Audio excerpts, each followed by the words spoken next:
Hey, how you guys doing? This is Bobo. I'm a recovered alcoholic and addict. This is Real Raw and Recovered.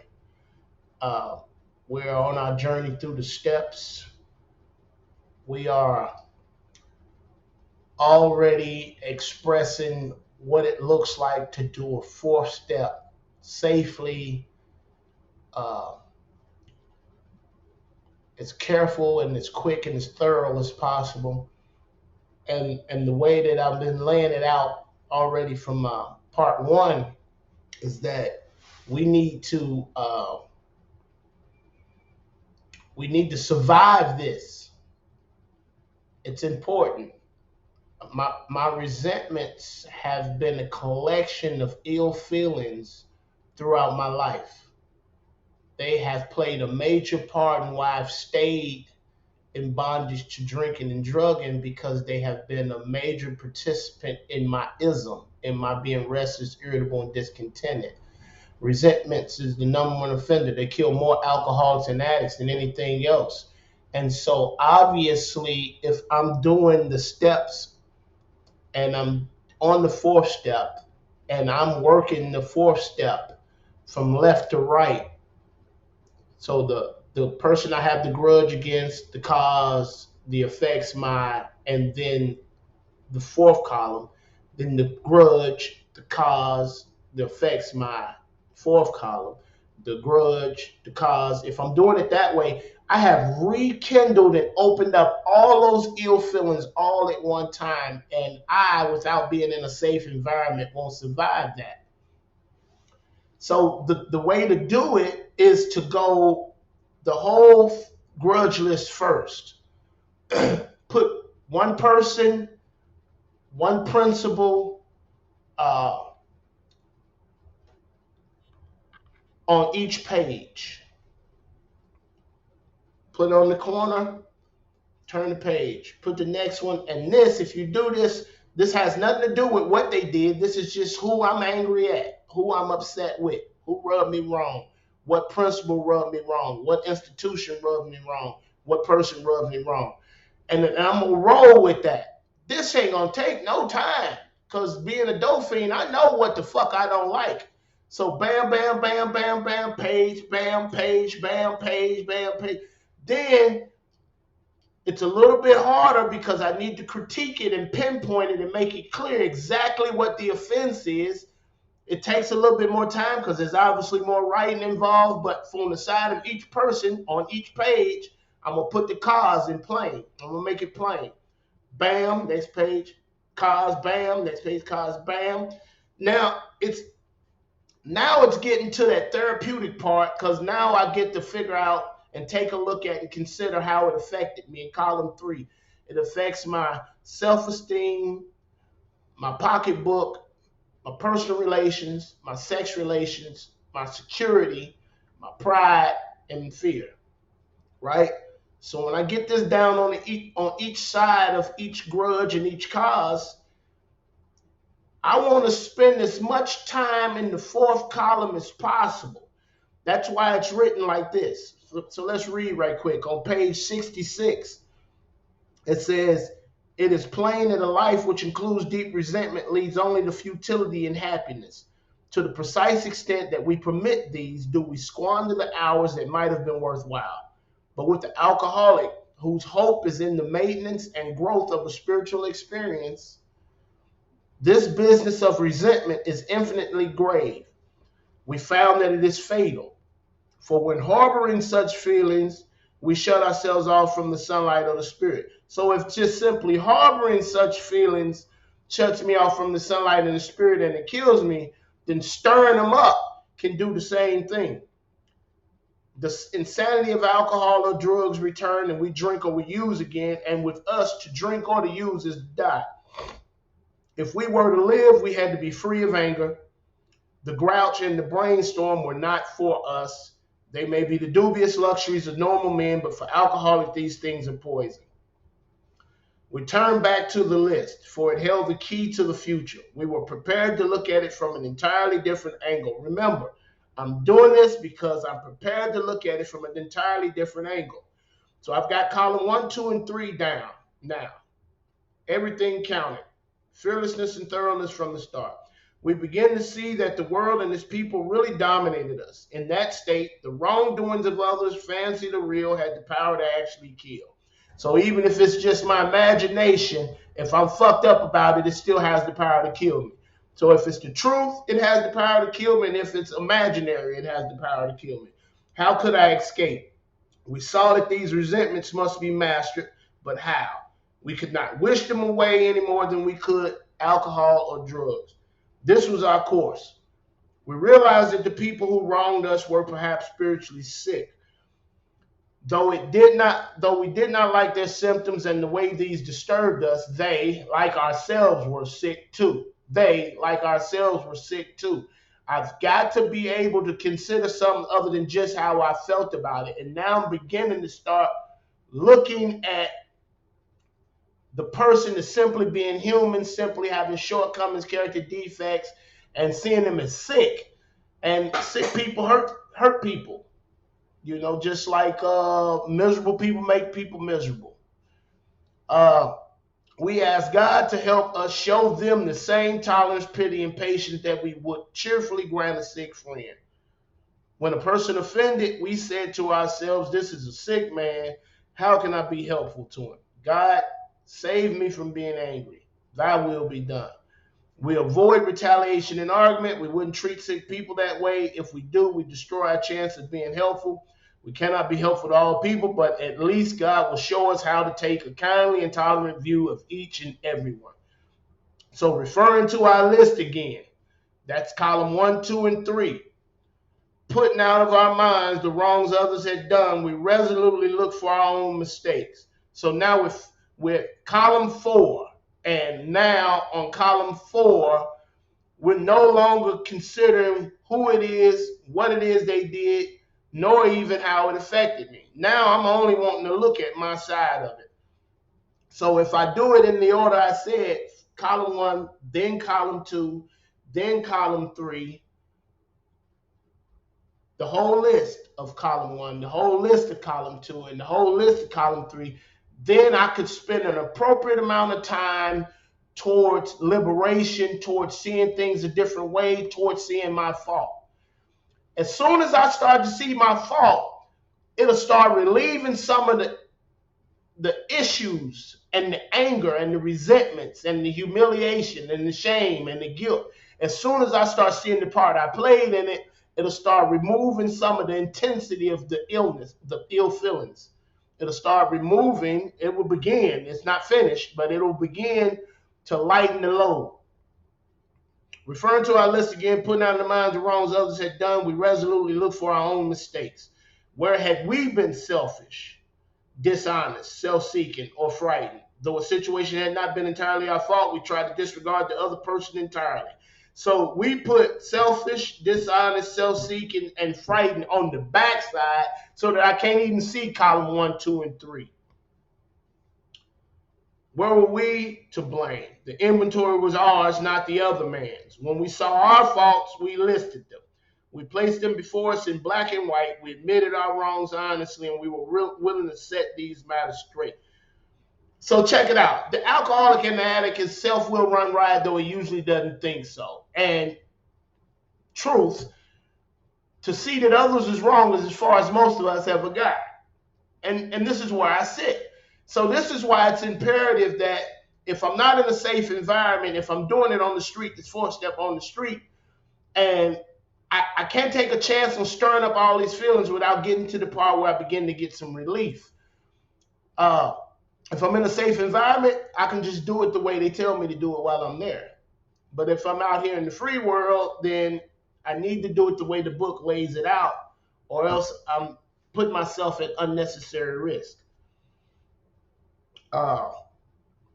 But now once I begin to take a look at my part, it'll begin to alleviate some of the intensity of the ill feelings I've had towards the people, the institutions, or the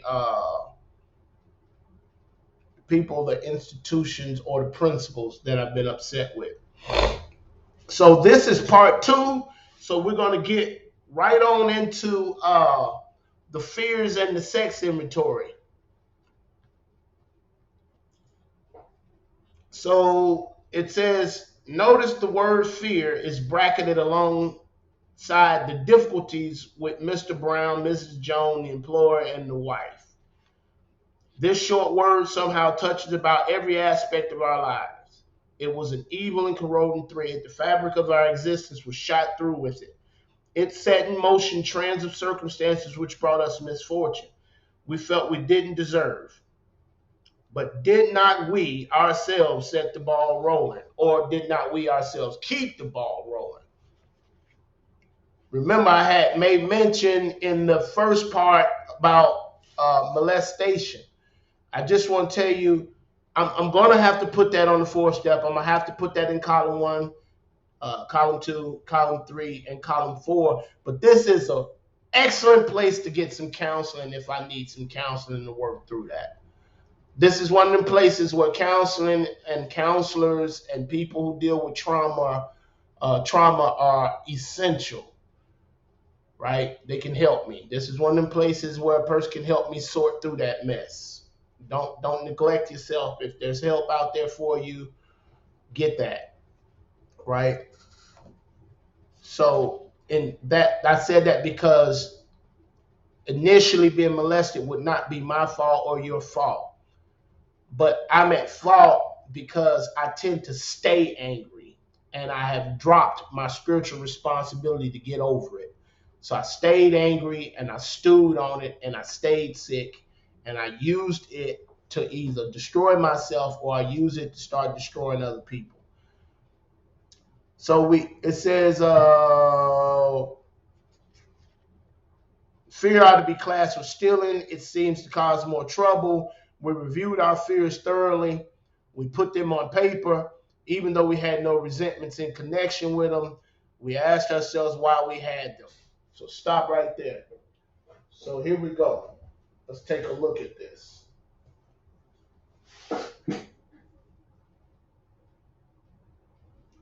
All right. So what we have is the fears. So we take a piece of paper and we just simply go down the paper and write down everything we're afraid of. I was afraid of not being able to provide for my family and kids. I was afraid that I wouldn't find a job. I was afraid of, losing my job, afraid to lose my wife. Most of us that's in treatment or on the fragile parts of getting into this recovery thing are afraid of relapse, failure. Some of us afraid of dying, and some of us are even afraid to succeed. Right? So we got them all down on paper, and then we asked ourselves why we had them. Then it starts giving me the answer as to why I had these fears.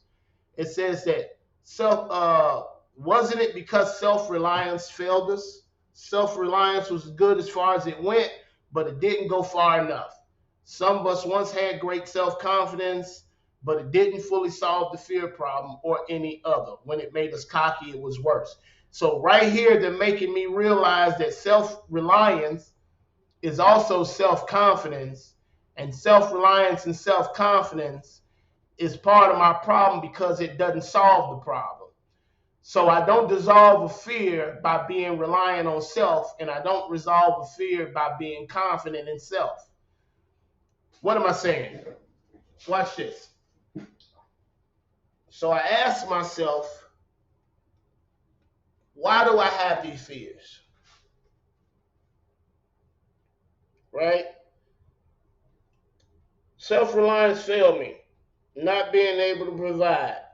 Well, part of the reason I'm not able to provide because I'm not able to stay sober. And my heart knows the truth about this. I, all by myself, am not able to provide. I, in my own energy, by my own strength, by my own might, by my own determination of the will, my heart knows the truth about I have a legitimate reason to be afraid because I fucking fails myself. Finding a job. Usually I stay unemployable. Usually I am not the hiring kind. Usually by the time I'm even interested in a job, I done so much motherfucking downtime where I didn't have no consistent employment that I'm gonna need a motherfucker to do me a goddamn favor by hiring me. So my heart knows the truth concerning these things. Losing my job. The truth is, the way I've been behaving, I should have been lost my motherfucking job. The truth, my heart knows the truth. My heart knows that I'm afraid of losing my wife because she should have left my motherfucking ass a long time ago. Why in the fuck should she keep hanging around? Relapse. My heart knows that every time I try to stop using, when I'm doing it on my own, by my own strength, with self-knowledge, all these goddamn treatment centers, I always motherfucking relapse. Hell yeah, my heart knows I don't have no power to stop and stay stopped, and I don't have no ability to manage using or manage the decision to stay stopped. So I should have, man, most of us have done all kind of motherfucking overdosing and shit. We ain't got no business being alive in the first fucking place. So my heart knows I should have been dead. So I've got some truths that my heart is aware of. Success is almost the same as failure. Every time it look like I'm doing good, I'm a fucking drop the ball. So it's almost like I don't even want to do good because that seems like that's the reason I dropped the fucking ball. My heart knows the truth concerning every single one of these fears. My heart knows that self-reliance, relying on myself, being self-confident, does not solve the problem that I'm facing. Right? So let's take a look at the solution. How do I dissolve these fears? This is the fourth step. We are at the part where now, listen, column 1, column 2, column 3 is the last time I get to blame some motherfucking body else for how I motherfucking felt. From now on through the rest of the steps, I'm going to be continuing to take personal inventory and find out where the fuck I started some shit or kept some shit going. And fuck that pointing the finger shit. To see that others was wrong as far as most of us ever got. We got to get away from that goddamn. That shit don't solve a motherfucking thing. So, referring to listen, putting out of mind, blah, blah, blah, blah, that ain't the part. Over here, page 66. We were prepared to look at it from an entirely different angle. So back to the fear on page 68. How do we dissolve these fears? It starts talking solution. It says perhaps there is a better way. We think so. For we are now on a different basis.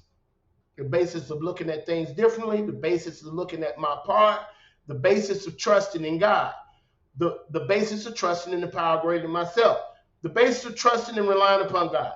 We trust infinite God.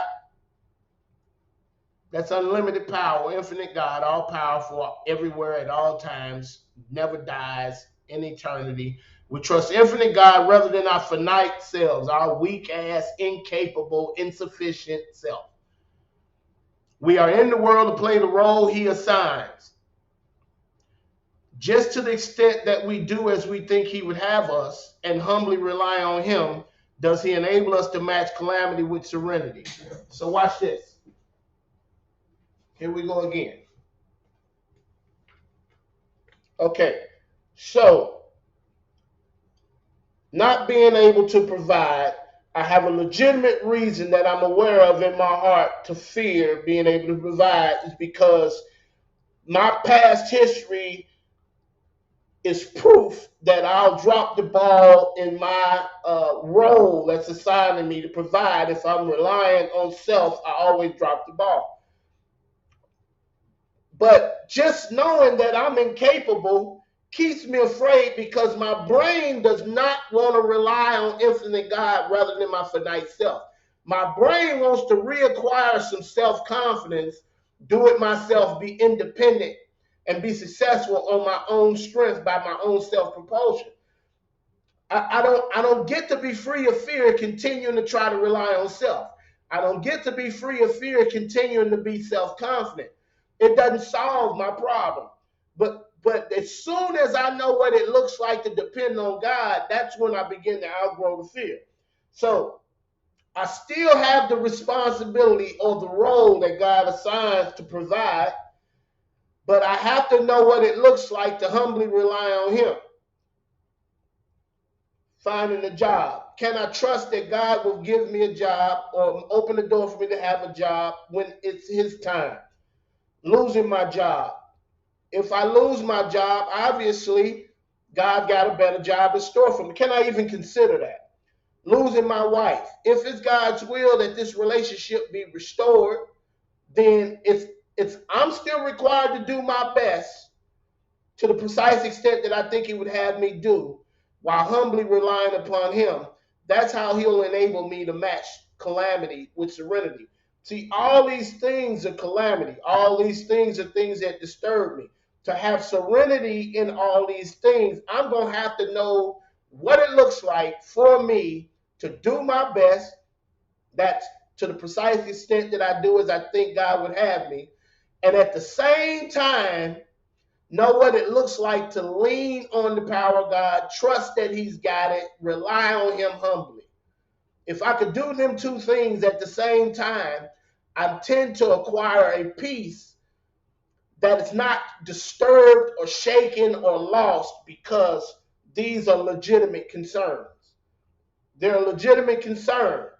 At some point, I'm going to stop telling God how big my problem is. And at some point, because I know how to rely on God, I'm going to start telling my problem how big my God is. So now hopefully I made that clear. So let's recap one more time. So to ask ourselves why we had them, wasn't it because self-reliance failed us? Yes. Well, exactly how did self-reliance fail us? Well, self ain't strong enough, powerful enough, finite enough, infinite enough to handle all things all by myself. And I've got proof that I always fuck it up. I'll give you a quick example.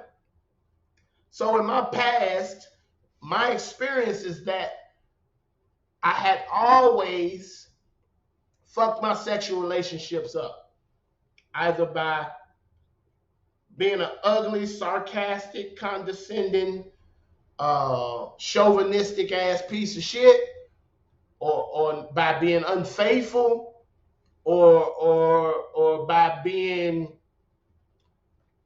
absent, not conscious, not there, not present, because I was on fucking dope and alcohol. And so my heart knows that self-reliance, my own ability, produces a bunch of confusion and disharmony. And so now I'm in like this most perfect, loving, give and take marriage, and we've never ever had a disagreement, never ever argued. It's always harmony at my house, the most peace ever, right? And so, but there's times where my memory of my inabilities and how self-reliance and self-confidence fails me crashes in and makes me afraid that I'm going to fuck up my current marriage. So how do I dissolve it? Because I place myself on a different basis. Rather than continuing to rely on self because I think I know what a good husband is, rather than being self-confident, I rather trust in God. So being a husband is a role that God has assigned me. And I'm still stuck with the responsibility of doing my best. But the spiritual part of it is just to the precise extent that I do as just to the precise extent that I do as I think He would have me, and humbly rely on Him, does He enable me to match calamity with serenity. When I can cross over and take this step of faith and depending on God while I do my best, what happens is on a daily basis, I am exactly who I'm supposed to be. I'm empowered by God to not be a problem in my marriage, to be a good person to confide in, to be a good person to bring solution. By dependence on God and being empowered by my trust in God, I'm connected. I'm no longer a continual source of grief, vexation, or fear for her. So let's go over into the sex inventory. So when it comes to Okay, so now on the sex inventory, think about this, man.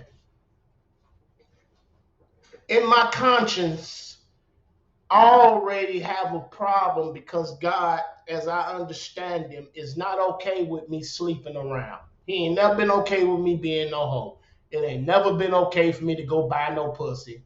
It ain't never been okay for me to jump in and out of all these different girls and be nasty as a motherfucker. So the the inventory for me did not have to include trying to break down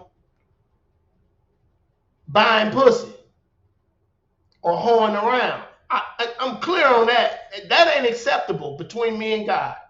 And so I'm not here to tell you about what kind of sex, who to sleep with, how often to have sex, none of that. All I'm saying is this is about no longer hurting people, and this is about doing those things that keep me connected to God. If I perceive that there's a behavior I've been practicing in my sex life that's not okay with God, then it's got to come to a stop. But the more complicated thing to take a look at is all these past sex relationships. What am I saying?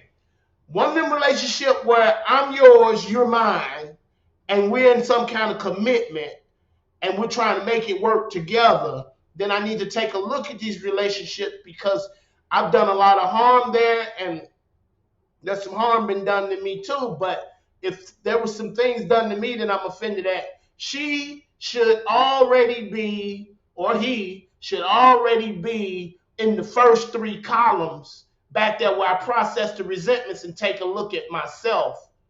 Where was I to blame? How did I set the ball rolling and this, that, and the other?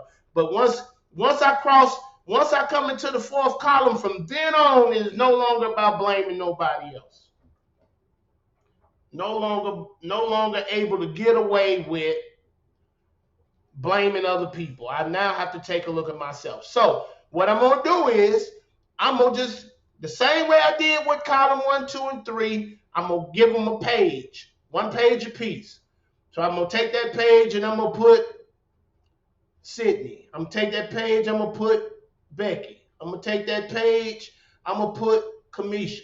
I'm gonna take that page. I'm gonna put whoever I was in a relationship with or whoever I'm currently in the relationship with. I'm trying to critique my sex relations to the degree that I stop hurting people and I stop disobeying God as I understand it. So on page 69, it says, we reviewed our own conduct over the past years. Where have we been selfish in that particular relationship after I've got the person name on there? Where had I been selfish in dealing with this person in this relationship?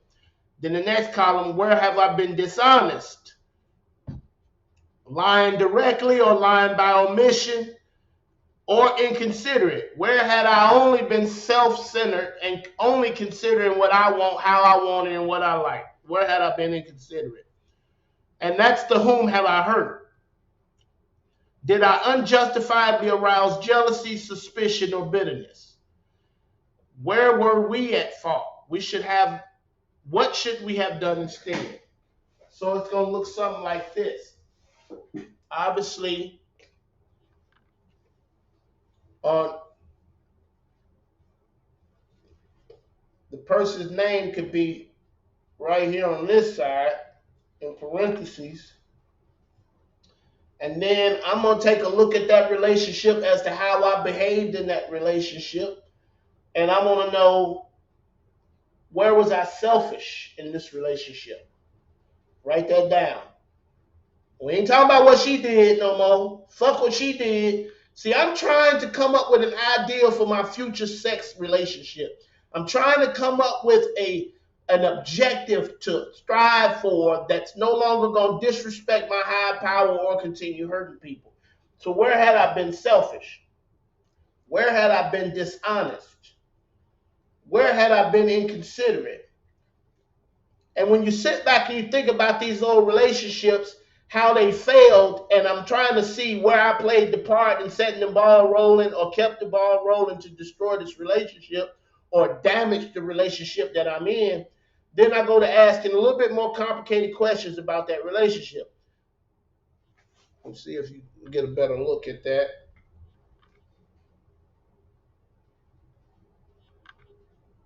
Right? Okay. Here's the question. Did we unjustifiably arouse jealousy, suspicion, or bitterness? Have you ever came up missing because your ass is out doing dope and she thinking you with another woman? Have you ever relapsed and then when they went to trying to call you, you wasn't answering the phone? Have you ever been old sneaky motherfucker was trying to play burn the candle on both ends? You got the girlfriend and you got the girlfriend that's calling you or some other little piece of game you trying to holler at, call you, and you getting up leaving the room to have that conversation? Well, I've unjustifiably aroused jealousy. And then when you go to getting caught doing little shit like that, you know, they become suspicious of you and they become bitter. Uh,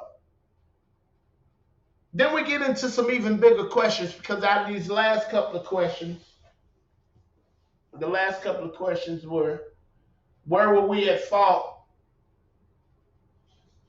and what should we have done instead? This is where I begin to draft out of the breakdown of this relationship a sane and sound for how I need to behave in the future concerning my current relationship that needs to heal or the relationship that I'm going to get into in the future. So where was I at fault? I'm going to put that down clearly. Now, here's that bad motherfucking question. What should I have done instead? This is the part where I sit there and I use a little bit of my imagination to try to imagine how I could have been part of the solution instead of part of the problem. Because this is where my sane and sound is going to come from. Then, on top of that, there's other ways of taking a look at it. I've talked to counselors. I network with a lot of people. So this one brother that works at the treatment center that I work at, love him to death, named Brian H. He says that if you have daughters, eventually she's going to get to the point where she's looking for a spouse. What kind of man would you want with your daughter? What kind of man would you want with your sister? What kind of man would you want with your mama? Well, that's the kind of man you should be. How you want them to treat those women you love should be the way you behave and treat the woman you trying to love on. So that's another way to come up with a sane and sound ideal. Like I said, I mean, I'm not here to tell anybody about how to behave sexually, but I know that God ain't never been okay with me being no whore. I know that God ain't never been okay with me continuing to hurt people. And I know that when dick meet pussy, or however you get down, somebody get up with feelings, and then you got all kind of other stuff, character defects that come into play to help destroy a relationship. It's not in this part, but I started seeing that kind of shit in my fourth column, because some of these women or some of these people that I was in a sex relationship with, I had anger and resentments against. And so they were in column 1, 2, and 3. And in column 4, I began to see how I started a lot of stuff. I was maybe controlling. Maybe I thought or treated them like I was some kind of dictator. Maybe I was jealous and untrusting. Maybe I was always trying to manipulate. I mean, think about it, man. Here we are, full blown in this motherfucking disease, doing whatever the fuck we want, whenever we want, stepping on the toes of our fellows, and they retaliate. And we're very crafty at presenting a stage character or trying to act like we're somebody worth being in a relationship with. And the truth is, during them days before having a spiritual awakening, I wasn't the one to be in no relationship with. I mean, I'm going to pretend to like your kids so I can get your pussy. I'm going to do all kind of shit to convince you that I'm your knight in shining armor. And as soon as I go to feeling like you belong to me, I'm stop doing that shit. Ain't going to be no more buying flowers. Ain't going to be no more buying candy. Ain't gonna be no more surprising you. Ain't gonna be no more rubbing your back and feet. None of that old shit I was doing to try to get my dick in you. I ain't gonna be doing all that extra shit because ain't none of that shit authentic. All that shit's a performance. That's that bullshit virtue shit that it was talking about in step 3. In step 3, it was the very bare introduction to how I show up. I'll even use shit that we would normally consider virtues, trying to make life be what I want it to be, trying to make people behave how I want it to be. I might be quite virtuous, page 61. I might be kind, considerate, patient, generous, even modest and self-sacrificing. And that tended to be the kind of thing that I would do going into a sex relationship. I would try to make them feel secure, tell them that I'd always be there, that I've got their back, that I'll support them, that I da-da-da-da-da-da. Man, as soon as I think I get what I want out this person, I'm through being of service. That shit's got to stop. So I come up with this saying and sound, and then we've got some other suggestions here in the book, and we'll go through this right quick and then wrap this thing up. So whatever our ideals turn out to be, and we should write them out. I want to be kind. I want to genuinely be considerate. I want to genuinely be patient. I want to genuinely be a listener. I want to be able to open up and share how I really feel and how I see things. I want to be compassionate. I want to be trustworthy. I want to be faithful. These things will not cause no problem between me and God. And these things will either be a support system in the new relationship, or they will begin to heal my old damaged relationship. So whatever our ideals turn out to be, we must be willing to grow toward it.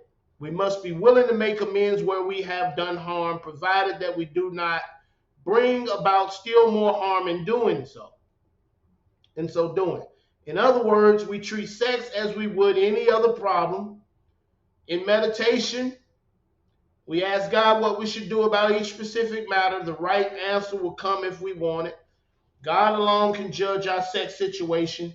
Counsel with other persons is often desirable and should be sought as long as the person is spiritually fit. But we let God be the final judge. We realize that some people are as fanatical about sex as others are loose. We avoid hysterical thinking or advice. Suppose we fall short of the chosen ideal and stumble. Does this mean we are going to get drunk? Some people tell us so. But this is only a half truth because it depends on us and our motives. If we are sorry for what we have done, so if we fall short and I'm remorseful about having not lived up to my sane and sound, and I have the honest desire to let God take me to better things, then I believe that I'll be forgiven and I will have learned my lesson. If I'm not sorry and my conduct continues to harm others, I'm quite sure to get drunk, fucked up, high. We're not theorizing. These are facts out of our experience, and it's an absolute fact. I've had these experiences where I continue to try to be a whore, where I continue to try to be chauvinistic and controlling, where I've continued to be short, demanding, manipulative, sneaky, unfaithful. I thought that if I just didn't use, then I could continue doing all the other bullshit that I do. No, absolutely not. It's a fucking lie from hell that I used to tell myself that if I just don't use it, it'd be okay. No, I've got to adopt a better way of living. And our conduct continues to harm others. We're quite sure to drink or get high. We are not theorizing. These are facts out of our experience. To sum it up about sex, we earnestly pray for the right ideal, for guidance in each questionable situation, for sanity, for strength to do the right thing. Now, this is stuff I got to ask God because all by myself, I can't do this. If sex is very troublesome, we throw ourselves the harder into helping others. We think of their needs and work for them. This takes us out of ourselves. It quiets the imperious urge when to yield would mean heartache. So here, watch this. So there's the time where a lot of us are single. And we have come up with a sane and sound for our future sex relation. And yet we have sex needs. But we know that we're not living up to our sane and sound for our future sex relations yet. I have not come to terms with being connected to God and adopting this spiritual way of life as my life. And I still don't quite have anything to bring to the table to support a healthy sex relationship. And so now I've got to contend with my desire to be with somebody, contend with my discomfort of being alone, and it gets rough. And so the book suggests that during this down period, if sex is very troublesome, or the lack of sex is very troublesome, we throw ourselves the harder into helping others. We think of their needs and work for them. This takes us out of ourselves. It quiets the imperious urge when the yield would mean heartache.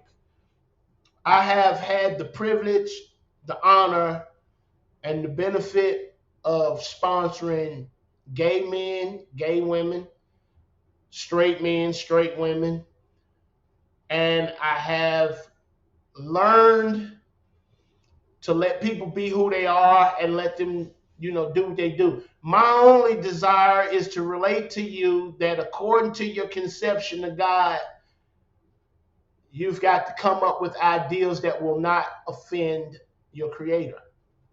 You will also got to come up with ideas that will not continue to hurt people, continue to try to control people, continue to be untrusting, manipulative, dishonest, and all these kind of things, because I would be part of the problem rather than part of the solution.